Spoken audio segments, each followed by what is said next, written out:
আপনারা দেখছেন একুশে টেলিভিশন।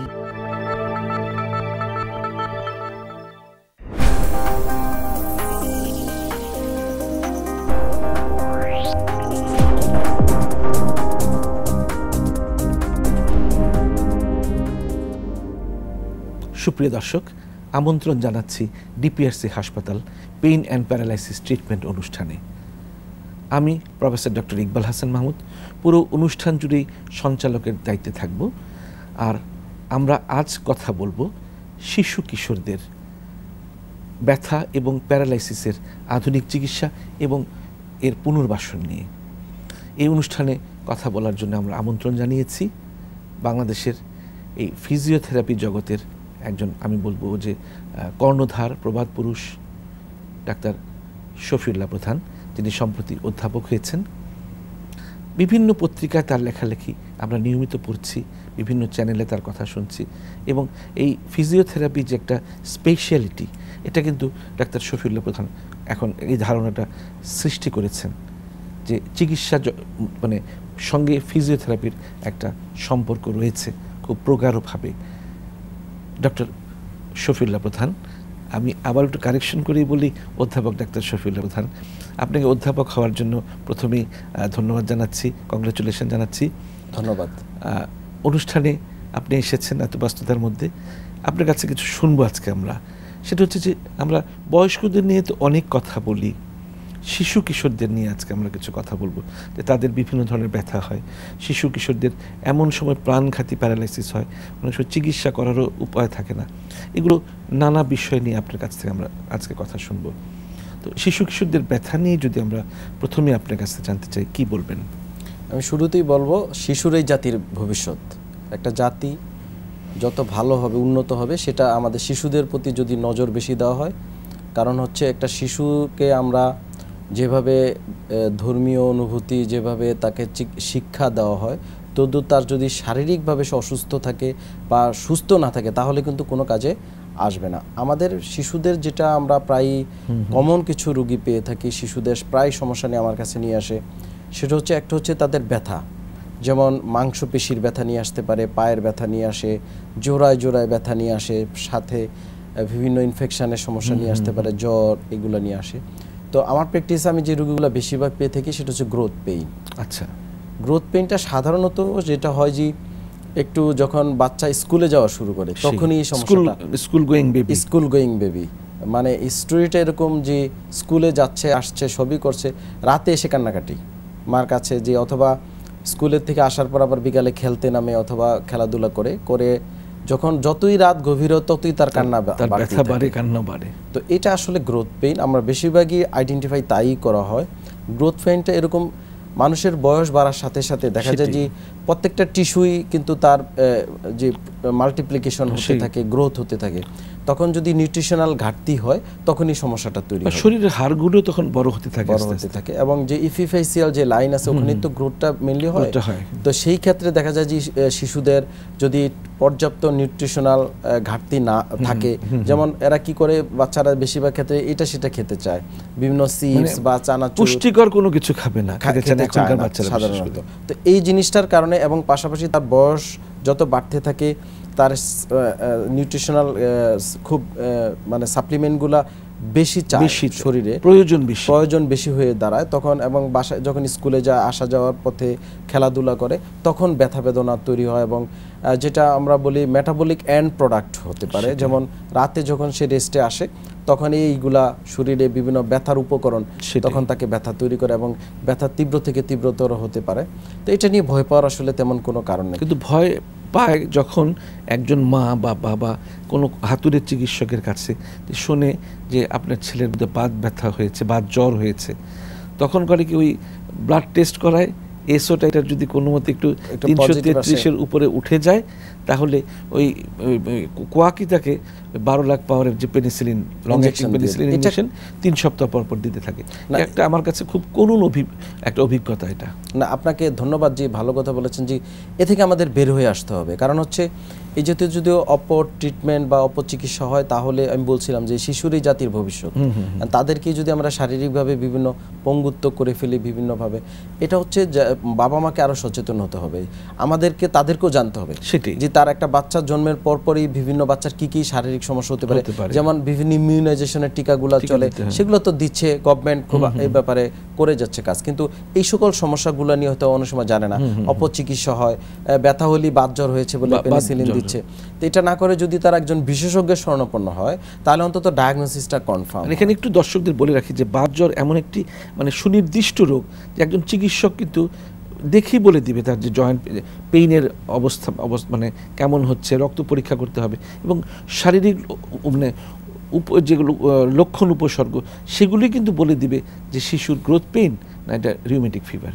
জি, তো এটা আরো কমন, যেমন যে বাচ্চাদের যেমন অনেক সময় আর্থ্রাইটিস হতে পারে, বয়সজনিত বাচ্চাদের বিভিন্ন ইডিওপ্যাথিক আর্থ্রাইটিস তো হতেই পারে বাচ্চাদের। তো এটার সাথে অথবা যে মাসেল ডিজিজ অথবা মাংসের ব্যথা, আমি গ্রোথ পেইন, এগুলোর সাথে দেখা যায় বাত জ্বর প্রায় চালিয়ে দেওয়া হচ্ছে।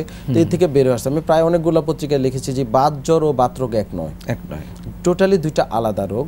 তো অনেকের ধারণা যে বাত রোগ মানেই বয়স্কদের হবে, বাত রোগ যে বাচ্চাদের হতে পারে এটা কিন্তু মানুষের ধারণা নেই। বাত রোগ বলতেই যেমন ব্যথা হলেই আমরা বাত রোগ বলে থাকি, কিন্তু সেটাকে আমরা আইডেন্টিফাই করতে পারি, যেমন গ্রোথ পেইন বলতে পারি, অনেক সময় তার ভিটামিন ডি এর লেভেল কম থাকলে হতে পারে, ক্যালসিয়ামের ঘাটতি থেকে হতে পারে।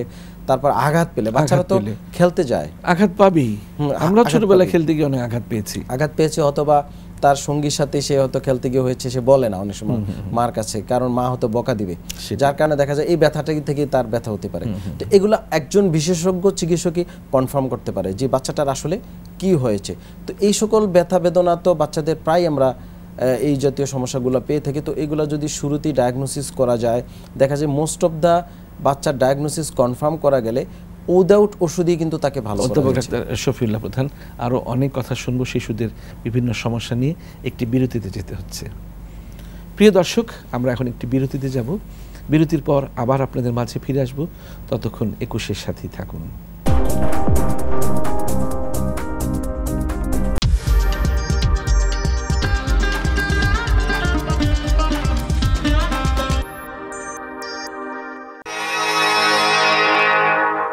প্রিয় দর্শক, বিরতির পর আবার আপনাদের মাঝে ফিরে আসলাম DPRC hospital pain and paralysis treatment অনুষ্ঠানে। আজ আমরা কথা বলছি শিশু কিশোরদের বিভিন্ন ধরনের ব্যথা, প্যারালাইসিস এবং তার পুনর্বাসন নিয়ে। আমাদের আজকের অতিথি প্রফেসর ডক্টর শফিউল্লাহ প্রধান। ডক্টর শফিউল্লাহ প্রধান, বিরতির আগে তো অনেকগুলো কথা শুনেছি, অনেকগুলো রোগের কথা শুনেছি, গ্রোয়িং পেইন কথা শুনেছি। শিশুদেরও কি প্যারালাইসিস এই ধরনের কিছু হতে পারে কিনা? হ্যাঁ, অবশ্যই, আপনাকে ধন্যবাদ। আসলে শিশুদের যেমন ব্যথা বেদনা হতে পারে, তার ভিতরে শিশুদের সবচেয়ে বেশি প্যারালাইসিস জনিত সমস্যা আমরা বেশি পেয়ে থাকি, ব্যথার চেয়েও বেশি, এই পরিমাণটা বেশি। প্রতিটি সমাজে একজন আমরা সেরিব্রাল পলসি বাচ্চা পেয়ে থাকি। আপনি দেখবেন প্রায় কয়েকটা ফ্যামিলি নিয়ে তো একটা সমাজ, তো সেই সমাজে একটা না একটা বাচ্চা আমরা প্রায় পেয়ে থাকি, যেটা আমরা ডাক্তারি ভাষায় সেরিব্রাল পলসি বলে থাকি। এটা কি লক্ষণ উপসর্গগুলো কি নিয়ে আসে? আচ্ছা, লক্ষণ এবং উপসর্গ হচ্ছে, যেটা হচ্ছে এটা হওয়ার মূল কারণটি হচ্ছে ডেলিভারিতে যদি সমস্যা হয়, যেটা আমরা বলি ব্রিচ ডেলিভারি বা ফোরসেপ ডেলিভারি অথবা ডিলে ডেলিভারি। যেমন মার হয়তো পেইন উঠেছে আগের দিন, পরের দিনও তার ডেলিভারিটা হলো না কোনো কারণে। এগুলো গ্রামগঞ্জে এখনো কিন্তু হয়, হ্যাঁ, অ্যাভেলেবেল। আমরা বলি prolong second stage of liver. হ্যাঁ, লিভার, যার কারণে যে বাচ্চা তো সে পেটে থাকে, তার কিন্তু হাইপোক্সিয়া হয়ে যায়, ব্রেনে অক্সিজেন সাপ্লাই কম হওয়ার কারণে। এটা এক প্রকারের বয়স্কদের যেমন স্ট্রোক হয়, ঠিক সেম রিভার্স বাচ্চাদেরও সেম স্ট্রোক টাইপের একটা প্রবলেম, যেটা আমরা সেরিব্রাল পলসি বলে থাকি। যার কারণে যেমন দেখবেন একটা বাচ্চা সাধারণত 12 মাস থেকে 2 বছরের ভিতরে সে হাঁটা চলাফেরা শুরু করবে এবং কথাবার্তা, এটাই নিয়ম। তো এই জিনিসটা ডিলে হয়ে যাবে। মা হয়তো 5-6 মাস পর্যন্ত বুঝতে নাও পারতে পারে, অনেক সময় যদি কিছু ফিজিক্যাল ডিসেবিলিটি আসে তখন সে বুঝতে পারে হয়তো হাতটা একটু বাঁকা, পাটা একটু বেঁকে গিয়েছে এই জাতীয়, অথবা একটু এক পা বেশি মুভমেন্ট করে আর পা কম করে, তখন হয়তো সে বুঝতে পারে। কিন্তু ফাইনালি যখন সে দাঁড়ানো শুরু করে, হাঁটা শুরু করে, তখন খেয়াল করে জি না, তার বাচ্চা তো হাঁটছে না বা সে ভুলভাবে হাঁটছে, ঠিক মতো হাঁটছে, অন্য আর 10টা বাচ্চা যেভাবে হাঁটে, তখন তাদের নলেজে আসে যে না, এটা সামথিং রং। তখন আমরা সেটা আইডেন্টিফাই করে বুঝেই যায় দিস ইজ সেরিব্রাল পলসি, বা ওই হিস্টোরি নিয়ে পাওয়া যায়। কিছু করার আছে? অবশ্যই, প্রত্যেকটা সেরিব্রাল পলসি বাচ্চা কিন্তু সুস্থ হয়ে যাবে। যেটা আমাদের এখনো সামাজিকভাবে ভ্রান্ত ধারণা আছে। অনেকে মনে করে যে সে মনে হয় অভিশাপের কারণে এটা হয়েছে। এটা একটা বাজে তথাকথিত বাতাস লেগেছে এইগুলো বলে থাকে এবং বলে যে হ্যাঁ ওই যে আসে না পারিবারিক কিছু একজন আরেকজনের না দেখতে পেরে হয়তো বলে যে তোমার বাচ্চার তো এটা হয়েছে। এবং অনেক সময় বাবা মা কি করে এই বাচ্চাকে আর ডাক্তারের কাছে নিয়ে আসতে চায় না, কবিরাজ এগুলোর কাছে নিয়ে যায়। আমি প্রত্যেককে সচেতন করতে চাই যেন এই সিপি বাচ্চা প্রত্যেকটা বাচ্চা ভালো হয়ে যাবে। সে হয়তো 8-10টা বাচ্চা যে বয়সে যা করার কথা সে হয়তো 2 বছর পরে করবে, কিন্তু সে ভালো হবে যদি তাকে সঠিকভাবে চিকিৎসা দেওয়া হয়। কি ধরনের চিকিৎসা? প্রথমত সিরিব্রাল পলসি বাচ্চাদেরকে আমরা যেটা বলি পুনর্বাসন ট্রিটমেন্ট। পুনর্বাসন হচ্ছে কি, যখন এই বাচ্চাটা এই ডেভেলপমেন্ট ব্রেনের যে ইনজুরিটা হলো, এটা বয়স বাড়ার সাথে সাথে কিন্তু ইনজুরিটা আস্তে আস্তে রিকভারি হয়ে যাবে, কিন্তু তার ইনজুরির কারণে যে 5টা প্যারালাইসিস হয়ে গেল সেই অংশটাকে আমরা যদি in the mean time therapy দিতে থাকি, এখানে আমরা বিভিন্ন ইলেকট্রিক স্টিমুলেশন দিতে পারি, তাকে প্রয়োজনে হসপিটালাইজ করে বা থেরাপি হাসপাতাল বা পুনর্বাসন কেন্দ্রে রেখে আমাদের কাজগুলো করে ভর্তি করতে হবে, ভর্তি করে। তবে এই রোগীগুলো একটু সময় লাগে 6-7 মাস লেগে যেতে পারে, এমনকি 1-2 বছরও লেগে যেতে পারে। একটু মানে বাবা মাকে একটু ধৈর্য ধরতে হবে এবং পাশাপাশি তাকে আমরা কি করি, ফ্যামিলি সদস্যকে ট্রেন করে দিই যে এই এক্সারসাইজগুলো করবেন। আমরা হয়তো 2-3 মাস শেখে, যে হয়তো দাঁড়াতে পারতো না দাঁড়ানো শিখিয়ে দিই। যখন সে দাঁড়াতে পারে বাবা বাকিটা কিন্তু বাসা গিয়ে করতে পারে। তাদেরকে বাসার অ্যাটমসফিয়ারটা আপডেট করে দিই, যেমন তাকে ফ্লোরে কার্পেটিং করে দেওয়া, তার জন্য আলাদা একটা রুমে ভাবে করে দেওয়া, ওখানে ইকুইপমেন্ট দেওয়া, বিভিন্ন খেলার যন্ত্রপাতি দেওয়া, তাকে সাইকেল কিনে দেওয়া। মানে এখানে রিহ্যাবিলিটেশনটা খুবই ইম্পর্টেন্ট এবং প্রত্যেকটা সেরিব্রাল পলসি বাচ্চা কিন্তু ভালো হয়ে যাবে যদি সঠিক জায়গায় নিতে পারে এবং ডায়াগনোসিস সঠিক হয়। এখানে আরো কিছু বাচ্চা আছে পাশাপাশি, আপনার যেমন মায়োপ্যাথি বাচ্চাও কিন্তু ওয়ান টাইপ অফ প্যারালাইসিস হবে, কিন্তু মায়োপ্যাথি বাচ্চা হয়তো থেরাপির চিকিৎসায় সে ভালো থাকবে অথবা দীর্ঘায়ু হবে, কিন্তু ফাইনালি কিন্তু মায়োপ্যাথি বাচ্চা ভালো হয় না সাধারণত। কিন্তু সেরিব্রাল পলসি বাচ্চা কিন্তু সে স্বাভাবিক আর 10টা মানুষের মতো সমাজে চলে আসতে পারে। সিপি বাচ্চার কথা বললেন, অনেক সময় অটিস্টিক বেবির সঙ্গে কিন্তু তালগুল মানে পেকে যেতে পারে, এটা একটা অবশ্যই। অটিজমটা হচ্ছে জেনেটিক্যাল সমস্যা, আর সিপিটা আমি বলছিলাম যে ইনজুরি, যে ডিউ টু বার্থ ইনজুরি, বার্থের কারণে। সেখানে শুধু ব্রেনে ইনজুরি না, অন্য কারণে আবার ইনজুরি হতে পারে। যেমন আর্বস পালসি আমরা পেয়ে থাকি, প্রায় হাতটা হয়তো বেঁকে যাওয়া, এটা হচ্ছে যখন ওই যে ডেলিভারি করে যারা দায়ী থাকে গ্রামে, তারা তো ট্রেন থাকে না অনেক সময়, তারা কি করে ইনজুরি করে, তার যে ব্রাকিয়াল ফ্লেক্সাস ইনজুরি করে দেয়, অশিক্ষিত ধাত্রী, হ্যাঁ, যার কারণে হাতটা হয়তো তার প্যারালাইসিস হয়ে যেতে পারে। তো এইগুলো কিন্তু বাই থেরাপির মাধ্যমে, পুনর্বাসনের মাধ্যমে কিন্তু এই বাচ্চার হাত আবার ভালো করা সম্ভব। আর অটিস্টিক বেবির ক্ষেত্রে এটা একটা জেনেটিক্যাল সমস্যা। অটিস্টিক বেবিরও কিন্তু সিপি বাচ্চার মতো ফিজিক্যাল প্রবলেম থাকতে পারে, কিন্তু সে পাশাপাশি তার সোশ্যাল কমিউনিকেশনের সমস্যা হয়, সে হয়তো ঠিকমতো বুঝতে চায় না, নিজের জগতে নিজেই রয়ে গেছে, থেকে যায়। তো সেটার জন্য কিন্তু আলাদা থেরাপি আছে এবং আলাদা থেরাপি প্রসিডিউর আছে, আর সিপি বাচ্চার জন্য আলাদা প্রসিডিউর, আলাদা ইনস্টিটিউশনও তৈরি হয়ে গেছে। এক্স্যাক্টলি। তো অটিস্টিক বাচ্চা এবং সিপি বাচ্চা যাই হোক, তবে স্পেশালি সিপি বাচ্চারা হচ্ছে যদি সঠিকভাবে থেরাপি দেওয়া যায়, সে কিন্তু আস্তে আস্তে আবার আর 10টা বাচ্চার মতো সে স্বাভাবিক জীবনযাপন করতে পারে, স্বাভাবিক স্কুলে সে লেখাপড়া করতে পারবে। তার জন্য স্পেশাল কোনো স্কুলের প্রয়োজন হবে না। সে কিন্তু অটিস্টিক বেবির জন্য আলাদা স্কুল দরকার করতে হবে। তার তো সোশ্যাল কগনিশনে প্রবলেম হয়, সেটা একটু ডিফারেন্ট টাইপের প্রবলেম। সে মানে আরেকটা শিশু বা আরেক বড় কারোর সঙ্গে তার যে কমিউনিকেশন, সোশ্যাল কন্ট্যাক্ট, এগুলি ইভেন আই কন্ট্যাক্ট করতে পারে না। আমরা জানি যে শিশুদের বা খুব একটু মানে বড় হয়নি এমন ছেলে মেয়েদের একটা গুলিয়ান বেরি বলে একটা সিনড্রোম বলে একটা রোগ আছে, ভাইরাস জনিত, বেশ আক্রান্ত হয়। বাংলাদেশে কিন্তু একেবারে অপ্রচলিত না রোগটা। এটা তো মানে খুব অনেক সময় ভয়ঙ্কর একটা রোগের নাম, অনেক মৃত্যুর কারণ এটা। এই ব্যাপারটা একটু শুনতে চাই। অবশ্যই বাচ্চাদের যেটা আমরা ইতিপূর্বে সিপি বললাম, অনেক কিছু হয়, পাশাপাশি যেটা আপনি বলছেন যে ভাইরাল জনিত ইনফেকশন থেকে হতে পারে, এটা অনেকগুলা সমস্যা হয়। গুলিয়ান বেরি ছাড়াও যেমন আমাদের দেশে এখন নেই বললেই চলে পলিওমাইলাইটিস, কিন্তু আমরা বাংলাদেশই হয়ে গেছে, মোটামুটি হয়ে গিয়েছে, তা থেকেও কিন্তু প্যারালাইসিস হতে পারে।